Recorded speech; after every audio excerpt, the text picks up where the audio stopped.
Mesdames et messieurs les ministres, mesdames et messieurs les parlementaires, il y a 30 ans, après plusieurs décennies de divisions tragiques, notre continent put enfin commencer à marcher vers sa réunification. Et à la fin du mois de novembre 1990, les 34 chefs d'État et de gouvernement de la Conférence sur la sécurité et la coopération en Europe se réunirent dans notre capitale pour faire de ce nouveau départ l'occasion de bâtir ensemble cette charte de Paris pour une nouvelle Europe qu'il est urgent de relire aujourd'hui. Relire aujourd'hui en commençant par son préambule, qui cristallise toutes les espérances d'un formidable moment d'accélération de l'histoire. Permettez-moi de citer l'un des tout premiers paragraphes. L'Europe se libère de l'héritage du passé, le courage des hommes et des femmes, la puissance et la volonté des peuples et la force des idées de l'acte final d'Helsinki ont ouvert une nouvelle ère de démocratie, de paix et d'unité en Europe. Espérance, oui, mais aussi exigence. L'exigence pour construire une sécurité collective européenne, pour mettre en place une architecture de sécurité fondée sur les principes clés d'Helsinki, au premier rang desquels se trouvait, je le rappelle, l'inviolabilité des frontières, le règlement pacifique des différends, le respect des droits de l'homme et des libertés fondamentales. Ces impératifs sont indissociables. La Charte l'affirme en liant la construction de notre sécurité collective européenne aux principes démocratiques et aux valeurs humanistes qui ont fait ce que nous sommes. C'est ce qui faisait déjà la puissance de la Charte hier. Et c'est pourquoi nous devons y revenir aujourd'hui. Car, soyons lucides, cette immense ambition s'est peu à peu étiolée. L'architecture dessinée à Paris a fait l'objet d'une déconstruction progressive. Et aujourd'hui, les principes qu'on avait voulu placer au cœur de cette sécurité collective sont mis à mal. D'abord, le retour des conflits et de la confrontation sur le sol européen sont autant de violations des engagements pris il y a 30 ans. Je pense à l'annexion illégale de la Crimée, je pense à la déstabilisation du Donbass qui se poursuit aujourd'hui, je pense au très grave conflit qui plus récemment a été relancé dans le Haut-Karabakh.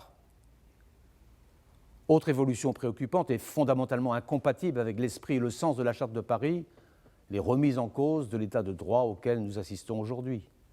L'actualité, malheureusement, en offre un exemple glaçant comme en Biélorussie. Enfin, nous faisons face année après année à l'érosion progressive du régime de maîtrise des armements qui garantit la sécurité européenne. Ces instruments, le traité sur les forces conventionnelles en Europe, le document de Vienne, le traité ciel ouvert ont été conçus pour renforcer la confiance et pour renforcer la transparence, pour prévenir les tensions, pour maîtriser le risque d'escalade. Et ils sont aujourd'hui profondément fragilisés, parfois de manière délibérée. Nous ne saurions nous résigner à cette déconstruction de la sécurité collective européenne et à mes yeux, la mise en œuvre des principes d'Helsinki reste un chantier de notre temps.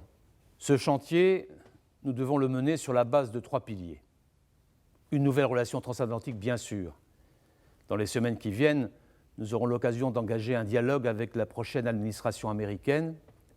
Au cœur de cette nouvelle relation, nous devrons poursuivre le renforcement de l'autonomie d'action des Européens que nous avons engagée, parce que nous en avons besoin, parce que les 2 derniers présidents des États-Unis ont appelé de leurs vœux et que nos alliés américains continueront à attendre de nous. Deuxième pilier, une action renforcée des Européens. La dynamique très positive qui s'est engagée au fil des dernières années doit se poursuivre, au nom de la souveraineté européenne bien sûr, mais aussi au nom de la Charte, car l'expérience montre que l'Union européenne défend dans son action les principes d'Helsinki. Le dernier pilier de ce vaste chantier, pour moi, c'est évidemment une organisation de la sécurité en Europe qui garantisse la stabilité stratégique de l'ensemble du continent, notamment avec la Russie. Pour mettre un terme à la déconstruction de la sécurité collective européenne, nous devons trouver avec la Russie les voies d'un dialogue ferme et lucide sur les conditions de la stabilité stratégique en Europe. C'est le travail difficile et de longue haleine auquel nous nous attelons depuis 1 an, vous le savez, en toute transparence avec nos partenaires européens. Le temps est donc venu de retrouver l'esprit des principes d'Helsinki et de la Charte de Paris.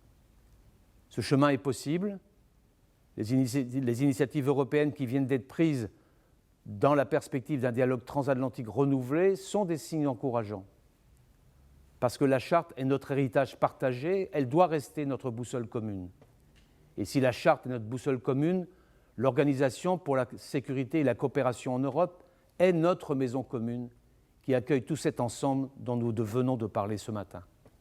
C'est cette organisation que nous avons conçue sur la base des engagements pris à Helsinki, ensuite à Paris, et que nous continuons à construire depuis. Nous l'avons tous noté, lorsque les fondamentaux mêmes de nos engagements sont attaqués, c'est l'ensemble de la structure qui vacille.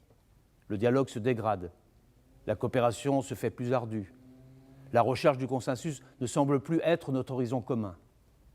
Dans 3 semaines, se tiendra le Conseil ministériel de l'OSCE sous la présidence de l'Albanie, au terme d'une année 2020 qui a encore une fois prouvé la nécessité d'avoir une organisation fonctionnelle et au service de la résolution des conflits, et ils sont nombreux. Notre responsabilité est de mettre à profit ce moment pour renforcer notre dialogue afin de résoudre la crise institutionnelle qui traverse cette organisation. L'OSCE a besoin de dirigeants ambitieux pour son secrétariat, pour ses institutions autonomes qui nous permettent de mettre en œuvre nos engagements. Je salue la volonté de la prochaine présidence suédoise de se concentrer sur le cœur de métier de l'OSCE. Il nous faut effectivement renouer avec un engagement accru autour des valeurs et des principes qui nous ont rassemblés il y a 30 ans.